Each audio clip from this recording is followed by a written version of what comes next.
السلام علیکم د افغان روبوټیک ټیم HTML5 کورس ته په خیر راغلی. زه محید احمد ستاسو استاد. په تیرو 9 ویډیوګانو کې موږ د HTML یو 80% کورس کور کړلو، هغه مو زده کړلو. تاسو هغه ویډیوګانې وګورئ چې تاسو هم تکرار کوئ یا چا نه وي کتلي، هغه در سره وګورئ چې هغه هم تاسو ته پته ولګېږي چې موږ څه پکې زده کړي. دا د HTML5 لسمه ویډیو ده چې په دې کې موږ زده کوو HTML لینکس. د لینکس چې کوم ټاپک دی یو غټ ټاپک دی، څو حصې لري.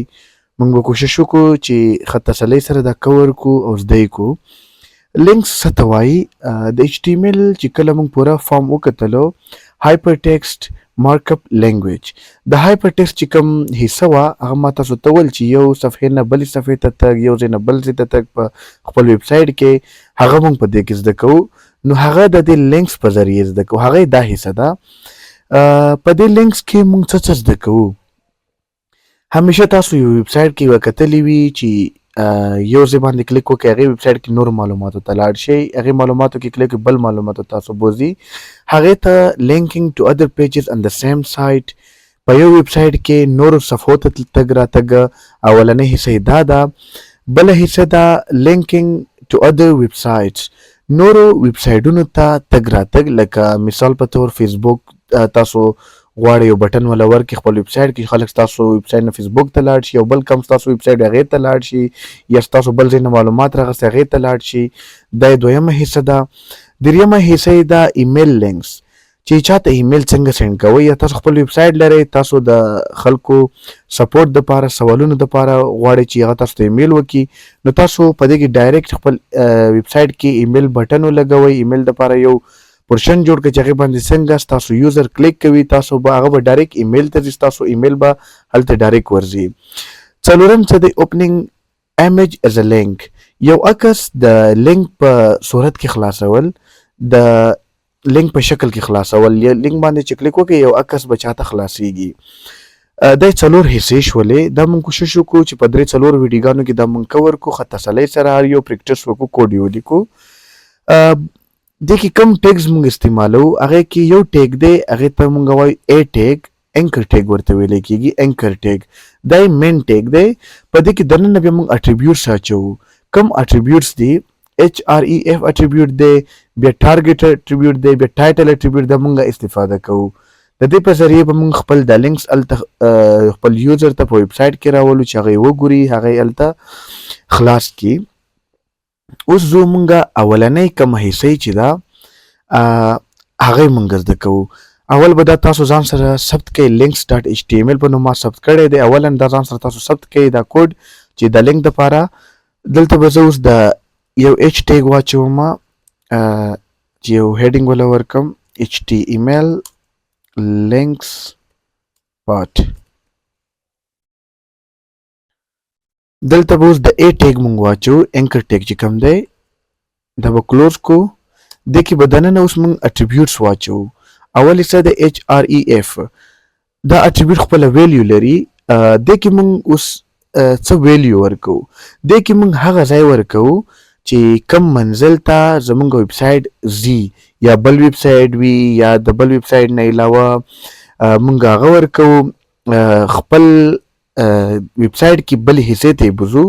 اولنی پارټ به یې اوس وکړو لینکینګ ټو ادر پیجز ان د سیم سایټ، چې خپل ویب سایټ کې نورو حصو ته بوځو. دې دپاره به مونږ راشو چې د څو ورځې مونږ کوم کوډ لیکلی یو هغه په ډیسکټاپ کې یو فولډر ورته جوړ کړو، کوډس په نوم تاسو یې ورته جوړ کړئ. خپل کوډ مو چې کړي وي، خپل کوم حصې مو چې کړي وي، په ډیسکټاپ کې یو فولډر ورته جوړ کړئ. هغه مونږ اچولی دي. مونږ هغې کې ټیبل وکړو، لیست مو کړی، ایمیج مو کړی، لینکس خو پکې همدا یو دی، په همدې کې ورسره همدغه کوډ هم واچوئ، همدې فولډر کې واچوئ چې یاد مو وي چې د فولډر یو وي. ځکه یو فولډر وي هلته به تاسو ته هغه لینک کوم ډیسټینیشن ایډرس چې کوم وي هغه به په اسانۍ سره راځي. نو مونږ دا یو فولډر کې دا ټول تاسو واچوئ چې کوم چې د اوس د لینکس والا چې کوم دی دغه کوډ دا هم په دې کې واچوئ، او زاړه چې کوم کړي وي هغه هم په دې کې واچوئ. اوس مونږ دې کې ټیبل راخلو چې مونږ غواړو چې مونږ هلته لینک ورکو، ټیبل ته لاړ شي. زمونږ کسټمر چې کوم دی، یوزر چې کوم دی، هغه د ټیبل پارټ ته څه معلومات مو ورکړي دي چې هغه ټیبل هغې باندې کلیک وکړي، هغه ټیبل به هغې ته خلاصیږي.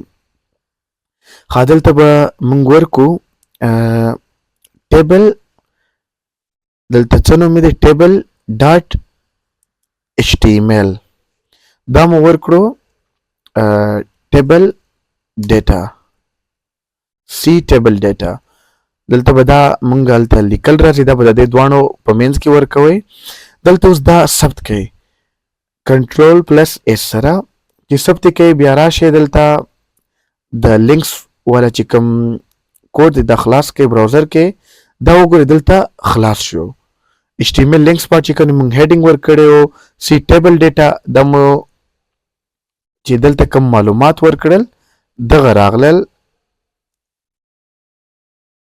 دا معلومات راغلل اوس دلته د لینک په شکل تاسو وګورئ دا به همیشه داسې شین به راځي او انډرلاین به وي دا تاسو بیا CSS کې ډیزاین هم ورکولی خو اول نه به HTML داسې راولي پته لګي دا لینک دی دلته څنګه تاسو کرسر راوړئ د کرسر د نشان بدل شي ګوتې ته راشي چې مطلب دی کې څه خلاصیږي اوس دې باندې کلیک وکړئ دا وګورئ هغه کوم ټیبل چې موږ جوړ کړی ډایرکټ هغې ته موږ راوستو بیا بیک لاړ شئ دوباره بیا پې کلیک وکړئ دا وګورئ هغه ټیبل چې کوم هغې ته راغلو موږ اوس به موږ بل اټریبیوټ زده کوو چې هغه دی ټارګیټ اټریبیوټ ټارګیټ اټریبیوټ څه کوي چې همیشه موږ دا خلاصو دا وګورئ همدې صفحه کې راته خلاص کړو اوس دا موږ څنګه کولی شو موږ داسې کولی شو چې دا بله صفحې ته لاړ شي بله صفحه کې راته دا خلاص کړو دا معلومات په خپل ځای پاتې شي همیشه هغه شان یو ویب سایټ ښه راځي اوس به موږ کوشش وکړو چې داسې خلاص کړو دې ته به موږ ورکړو ټارګیټ اټریبیوټ ټارګیټ دوه ویلیو لري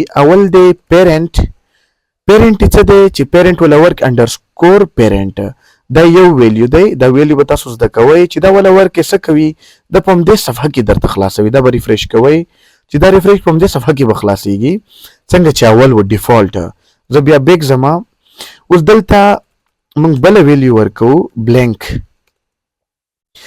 څه کوي دا اوس تاسو ته په بل ټیب کې په نوي ټیب کې نوي صفحې ته بوځي تاسو چې دې باندې کلیک وکړئ ما ریفریش کړی نو دا به ریفریش کوئ یو ځل چې ریفریش کوئ تاسو کتلی شئ چې نوې صفحه خلاصه کړه دا وګورئ نوې صفحه راته خلاصه کړه چې هلته لاړ شي هغه خپل معلومات دلته شته او دلته یې راته دغه خلاص کړو که دلته بیا پې کلیک وکړو دلته به بیا دا نوې ټیب کې خلاص شي نوې صفحه کې خلاص شي اوس موږ یو بل انکر ټیک به م واچو چې دې کې اول به بي آر ټیک وله ورکړو چې نوې لاین کې خلاص شي بي آر ټیک موږ زده کړی و چې څه ته یې موږ استعمالوو لاین بریک په نوم ټیک چې کوم دی یو بل انکر ټیک به وله ورکړو دا کلوز به کړو دلته به اوس HREF وله ورکړو اوس دلته موږ به لاړ شو د خپل کوډ فولډر ته په دې کې به اوس لیست هم خلاص کو او ایمیج به هم خلاص کو د دواړه به موږ دې دپاره به نوي ټیکس جوړ کو دا به کاپی کو بي آر ټیک د دوه به نور لینکس واچو دلته به ورکو HTML list HTML image اوس به دلته ورکو چې د لیست لپاره موږ څه وکړو lists.html list.html دلته به ورکو image.html چې دغه کم یو کوډ موږ لیکلی و هغه کوډ به پې خلاص کو image.html د ټول کورس لیست او HTML موږ او ایمیجز موږ په تیرو ویډیوګانو کې کور کړي دي که تاسو نه وي کتلي هلته لاړ شئ زموږ یوټیوب چینل کې هغه ویډیوګانې ځان سره وګورئ HTML ایمیج دلته به اوس ټارګیټ وله ورکو بلینک به یې کو ولې چې موږ غواړو چې په نوي صفحه کې راته خلاص کړي دلته به ټارګیټ ورکو بلینک به کو اوس دا سیو کې تاسو ځان سره او لاړ شئ خپل براوزر ته دا اول ریفریش کې دا وګورئ نور هم راغلی د کم چې موږ خلاص کړی د هغې رنګ لږ بدل شوی د اول چې موږ یو ځل خلاص کړی دی ټیبل والا چې کوم دی دلته هغه مو اوپن کړی د هغې رنګ بدل شو د دې والا رنګ چې نه دی اوپن کړي د دې رنګ تیز دی د HTML موږ ته یو آیډیا راکوي یو نشان راکوي دا لینک تاسو خلاص کړی او دا مو نه دی خلاص کړي اوس په دې باندې کلیک کوم تاسو کتلی شئ دغه لیست چې کوم موږ کړی و په هغه تېرو ویډیوګانو کې هغې موږ ته خلاص کړو دغه او دا د دې رنګ هم بدل شو ولې چې دا موږ اوپن کړو اوس د بل پاتې د HTML ایمیج په دې باندې کلیک کوو دا کتلی شئ تاسو دا یم راته دغه کوم ایمیج چې موږ را جوړ کړی و هغه ایمیج هغې راته کولاو کړو اوپن یې کړو. اوس دا وګوره ټول دا موږ سره څه شول پرپل شول لږ رنګ یې بدل شول دا موږ خلاص کړي دي. دا د نن ویډیو وه 10مه ویډیو پر روانه. یو 10مه ویډیو کې به موږ زده کوو چې HTML کې نورو ویب سایټونو ته څنګه موږ لاړ شو نورو ویب سایټونه موږ څنګه خلاص کړو په HTML کې. تھینک یو. نورو ویډیوګانو دپاره یوټیوب چینل زموږ سبسکرایب کړئ ځان سره.